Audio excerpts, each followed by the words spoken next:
Right. Okay, so welcome to another Hangout. And it's called What About Now? What I'm pointing to is the 1.0 release of Cerebral. I don't have any slides this time, but I have some notes on what we've been working on since last time. So there's been tons of updates to the website and the documentation in general, so it's a lot more consistent.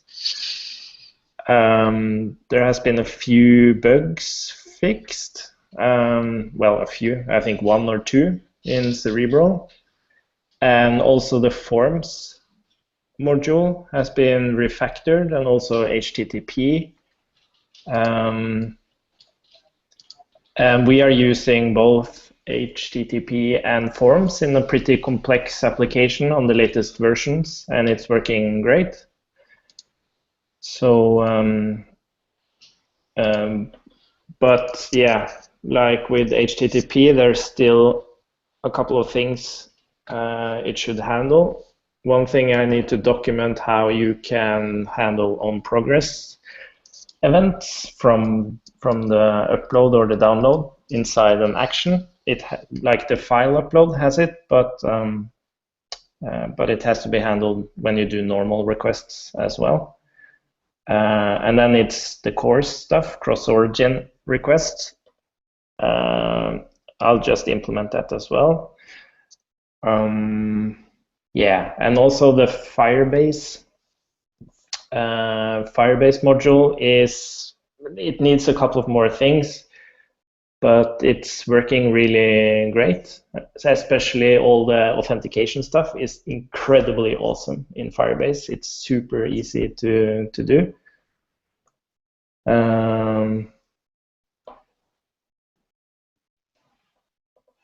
And yeah, so when it comes to like the confidence to release 1.0, I don't really see any, like, there will always be something to do, always something to improve.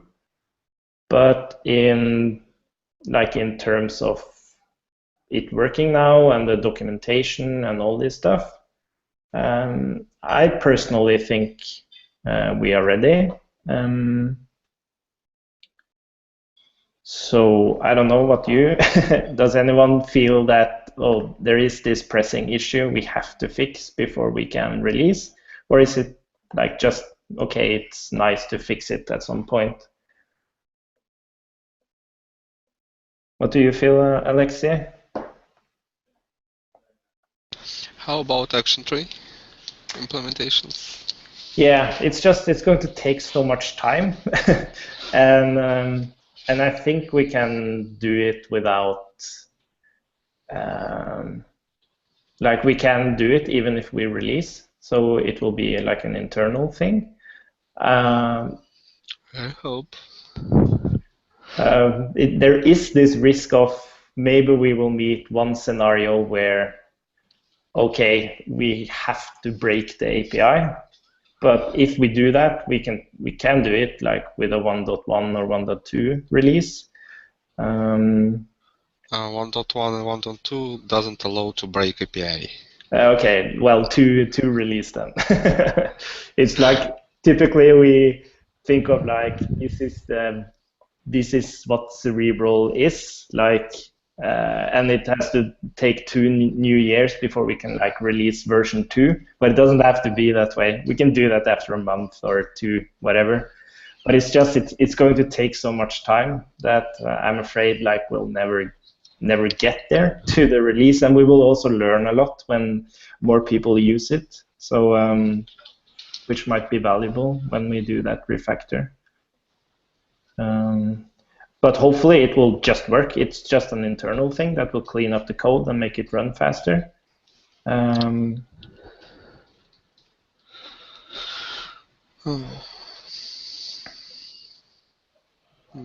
So I don't know now what else.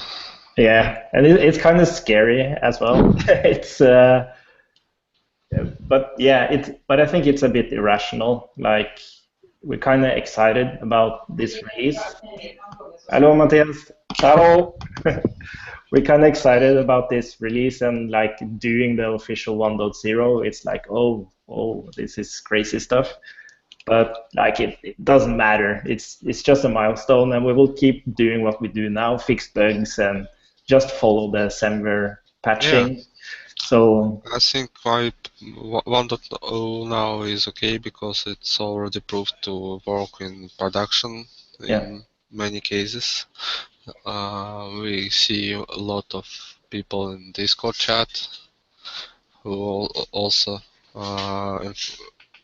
informs us about using it in production. Mm-hmm. And also, like we have the references on the web page, and like I'm working on it every day, like several hours on a huge project every day. So Is all strict stuff already official now? not official. It's you mean the strict render stuff? Yes. No, it's labeled as experimental in the React package. I think we should finish this one as experiment before Yeah, release. yeah, we can do that. I can do a refactor of our project. That will be a really good use or example. It's nothing special to use, just latest versions to try strict. Yeah, yes. So I had one guy that informed about a lot of renders. Yeah, you talked about that. Yeah, I think we should debug his case too. Yeah, definitely. Yeah, that's kind of strange. Did it say anything more than like lots of renders? It was before you implemented some fixes, so we decided to wait a little and try again, but I haven't contacted him again. Oh, okay. Okay, but that sounds like a good plan. So I will do the refactor on our project to really battle test the strict mode. And if that works well, it's very simple to implement it for Inferno as well. Snapdom is just a different, it doesn't have this possibility to render at a specific point in the component tree. It needs to recalculate everything. So yeah, it can't have that strict mode, but that doesn't matter. Yes, and then we'll debug this issue, this scenario with this guy. Also, we found it's an edge case, but in our project we have this kind of deep nested parallel async craziness going on, and there seems like there's a change event that doesn't fire when it should. I tried to reproduce in a test, but I have to look at it's easy to reproduce in our application, so I have to debug it directly in the application. But as I said, it's a crazy edge case because it's a really complicated nested structure. But it's good to have that fixed as well.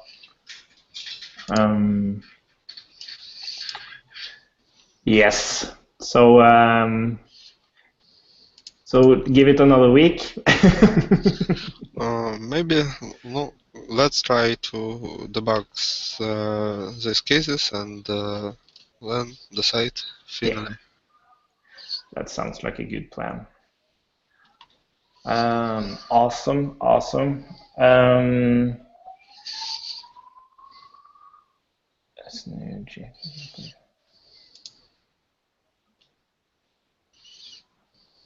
Yeah. Jarek, let's discuss that HTTP stuff on the Discord channel, so we can nail like the scope of HTTP. But yeah, I'm open to suggestions there. Awesome. There was supposed to be a demo of TypeScript, but I don't know if and what's his name? Showtime. Maybe you forgot.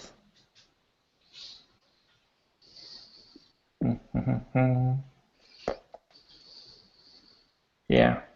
Yeah, but we don't have to spend any more time than necessary, really. This was actually just to ask the question if we are ready now. But yeah, as we concluded, let's look at a couple of more bugs before we do the actual release. And then we need to, like Brian had this list of suggestions of what we should do. Yeah, maybe I can show you that. I created this, let's see. Oops. It's actually up and running. So when you go to launch, so we can use this URL to share like the launch, and it will have the video I created on the front, and then we have like a Medium article with the story of Cerebral, and then I have reviewed the article Wayne wrote about his PhD project and the analysis stuff, because I think it's a funny story, like where he came from and what he was able to do with the tool. And then yeah, just so you can jump to the actual website. So yeah, as Brian talked about, like Twitter, and there are some other sources. So what I'm thinking is, like, we have a hangout, much like we had when we had our little hackathon, which was fun. And we kind of we do the release, we talk about where we want to, we do the tweeting, we send the email to whatever JavaScript Weekly or whatever, and we just do that as part of the hangout. And then we, yeah, maybe we should have like a requirement to bring a beer, so we can open a beer when we're done. That would be fun. Yeah. Yeah, Jarek, the links are not ready there, and the YouTube clip is wrong, so we have to redeploy the launch site on that hangout. Yup. So the logo is missing on the launch site. Yes. I thought I would have, because I'm on the video, I will use an image, like I have the logo on the video. Okay. So I will use that. Yeah, so I'll make sure the logo is on, and it's kind of like the logo, and it says 1.0 underneath. But yeah, I will use the YouTube frame to show that. So we save up some space there. But yeah, that's important to have there. Cool. Any other things that we should discuss, or it would be really great to have like, how do I handle TypeScript kind of thing, but maybe we can do another hangout when Showtime remembers it, and we can try to find some best practice on TypeScript. That would be really cool. I have posted my variant into channel. Ah, cool. So yeah, because on that part I'm like, I don't have much opinions. I should really get into TypeScript and understand it. And there's just these programming concepts I'm not used to because I've only been working with JavaScript. So yeah, should spend some time with that. So what I have posted to channel is just typing for connect, and it allows to expose correctly component and its props. So you define just external props, what your props component would expect. Mm-hmm. For example, for input, it would be pass to field. Mm-hmm. So when you use it somewhere in your component, it would highlight if you haven't provided a pass. That's awesome. So, and I hide all internal stuff just as maps that use strings as values without strong typings on if property exists or not. So you have to follow it manually. Mm-hmm. But yeah, I understand there was some challenges with what was that? You said there were some pros and cons there. TypeScript. Was it related to property names? Oh, correct property names. Yeah. Yeah, you can see a snippet in Discord channel. Mm-hmm. Does the fact that we use strings for most of our lookups, is that like the one thing that kind of like really makes it hard? That we do not specifically reference, like we do not import all the signals and point to them specifically and all that stuff?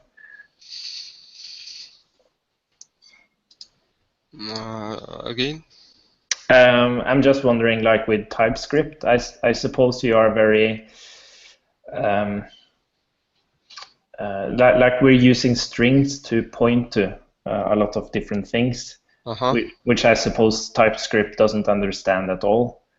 It's partly solved by interfaces imported from modules, etc. And you just use it in component definition file. You can just open Discord channel. I can comment it there. Mm-hmm.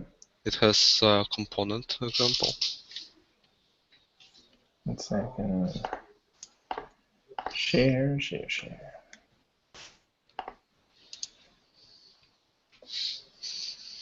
It's not highlighted, but you can see input state props use imported field interface that would probably exported by forms module.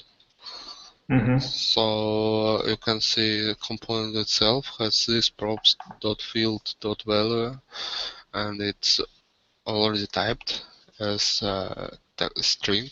Mm-hmm.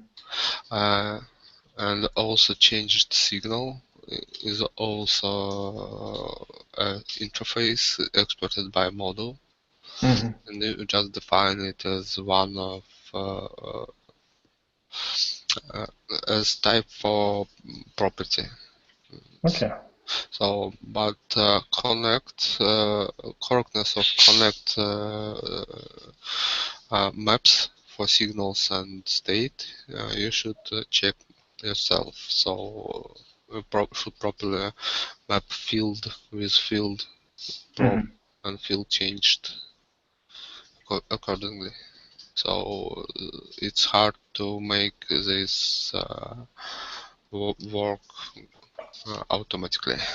Yeah, it was kind of sad, So, or not sad, but but you can see here is used a function for state definition, for state map props, and these props also typed by xprops, and it would suggest that .pass exists, but another doesn't exist. mm-hmm. So only external props would be available there. But component itself use union of external props, state props, and signals props. Okay. Oh, it's pretty kind. Oh yeah, so that's the union there is input type input props. Is that how you define yeah, union? Oh. Cool. that way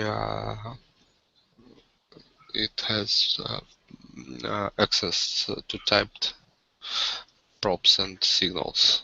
Mhm. Cool.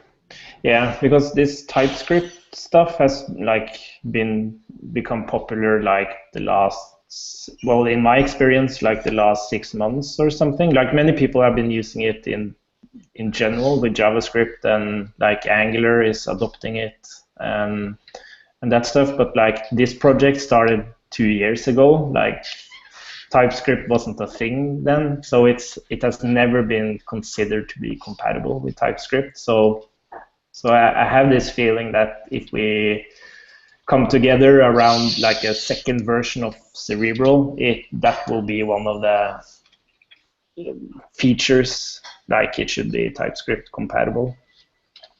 Like the API should be TypeScript compatible. But it's really cool to see that we actually get very far, even though not considered this from the beginning of the API. So that's really great. And yeah, as I said, that we get a page on the website that explains the best practices using TypeScript. That would be awesome. And yeah, I wrote down that we should have a Twitter link on the website. I'm a little bit skeptic on having news and stuff, because if we don't keep it up to date, then it feels like the project is dead. Then it's better not to have it. So I just want to make sure like we get a feel of the adoption and the activity after we release. And if there's lots of activity and we have a lot to say, then we'll implement news. But yeah, I've burnt myself on that before, adding news and then it's just dead for 2 months and then people think the project is dead.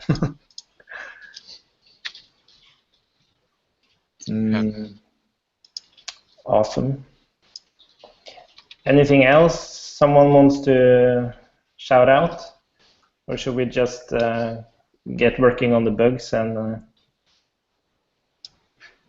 Have you had any questions on how to handle WebSockets?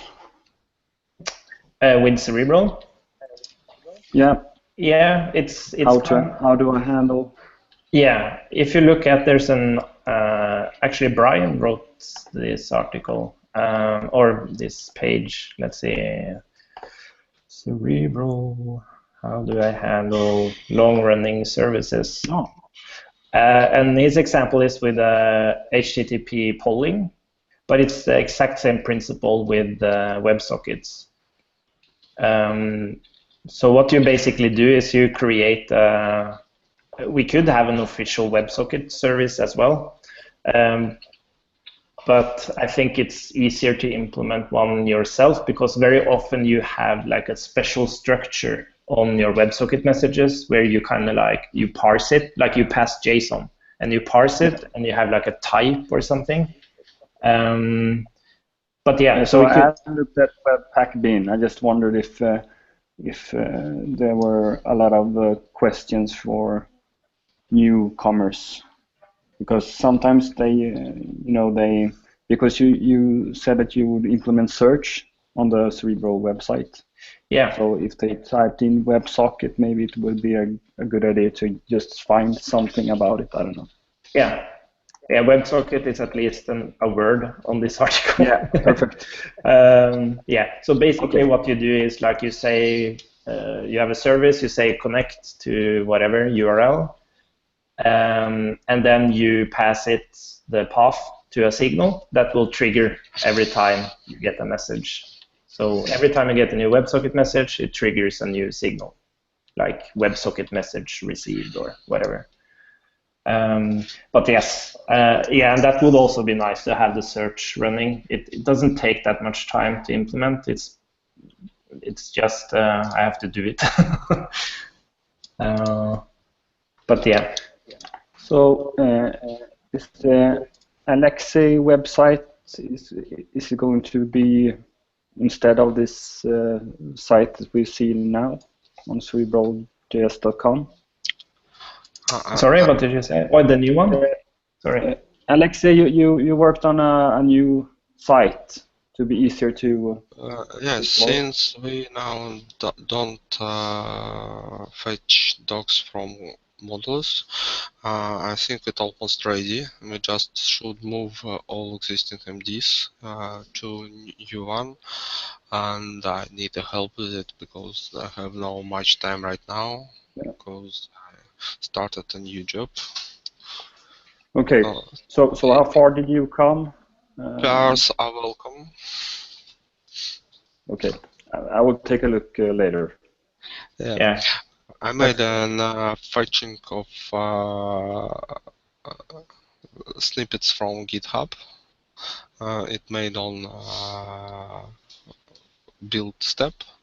I think I haven't pushed it to a website, but it shouldn't stop from moving docs. So we could just follow that scheme that I started there and continue moving docs, and it would be ready. So there would be some about top header tweaks and maybe sidebar menu need some customizing, but at least it's working now. It works great, but it just looks different from Christian variant. It also needs some responsive CSS. It's pretty responsive right now, I think, but should test more. Test it, yeah. Yeah, but that's going to be really great. Like the most important part with documentation is to make it easy to contribute, and now it's really hard. Edit on GitHub link with one MD on doc would be great. Yeah, exactly. So I'm waiting for PRs on moving docs, and we can then do other stuff like top bar menu. And I think I don't have now slide menu in mobile. It just reorders blocks.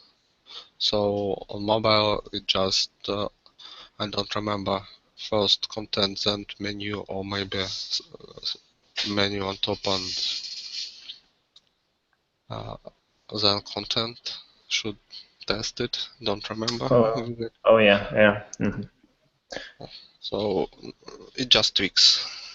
Yeah, and very often it can be good to like just have two menus in the DOM, and then you just display one of them based on the size of the screen. So like creating completely responsive menus, like you have one menu and there's just a bunch of CSS trying to use the same DOM structure to make it look good on both devices. It can often be good to just have two completely separate DOM structures and then just show one of them based on the size. But yeah, responsive is hard. But yeah, it's going to be really awesome when that site is ready. What about search on that site? Is that doable? Of course, it just would be something like jQuery-like component, but with some helpers. Mm-hmm. And you can do whatever you can do with JavaScript. But then you need access. You have to load up all the documents then to search them? Do we mean search on front-end side? Mm-hmm. Or I think we should have just backends for it and fetch from back. we still can have services running on Heroku and access it for search purposes. Oh, okay, yeah. Yeah, we can do that. Yeah, so we run an instance somewhere for the search, and then it just has the files from the repo, and then it understands then it's able to create a link to that page based on its location. Yes. Cool.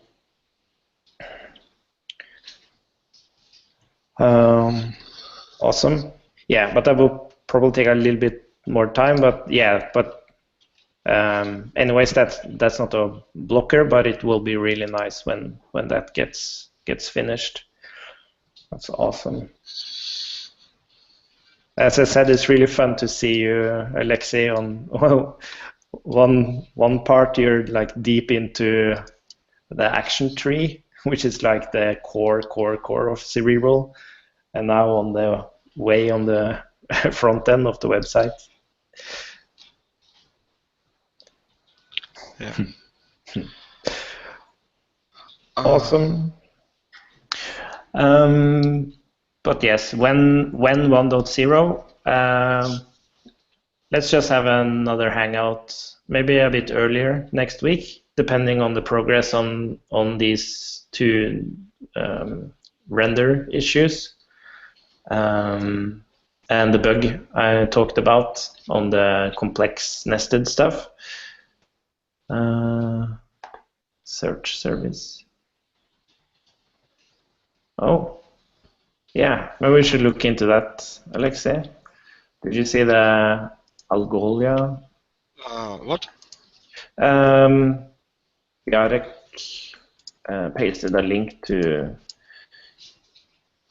There's a service you can use for handling search called algolia.com. Oh. Would be nice.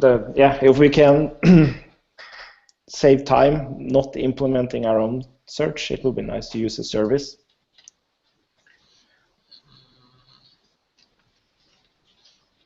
It's paid. Yeah, but I can pay for it, no worries.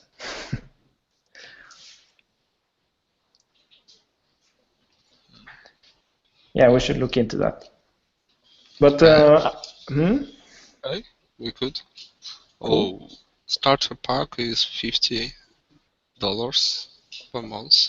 $50 each month? Yeah. Oh man. Okay, it has to be cheaper than that.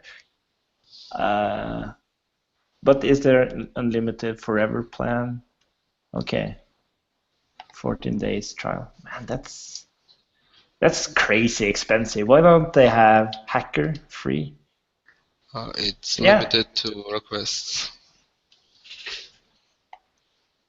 Oh, okay. Yeah, we can try that. Send them. We can try to send them an email and ask them, since it's an open source project. We show their logo, and then we get. Yeah, maybe. Okay. I'm not going to pay $50 each month at least.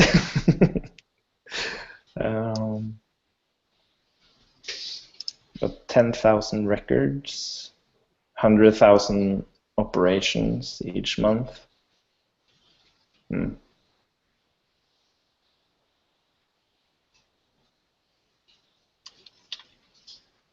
Yeah, that's a lot of operations though.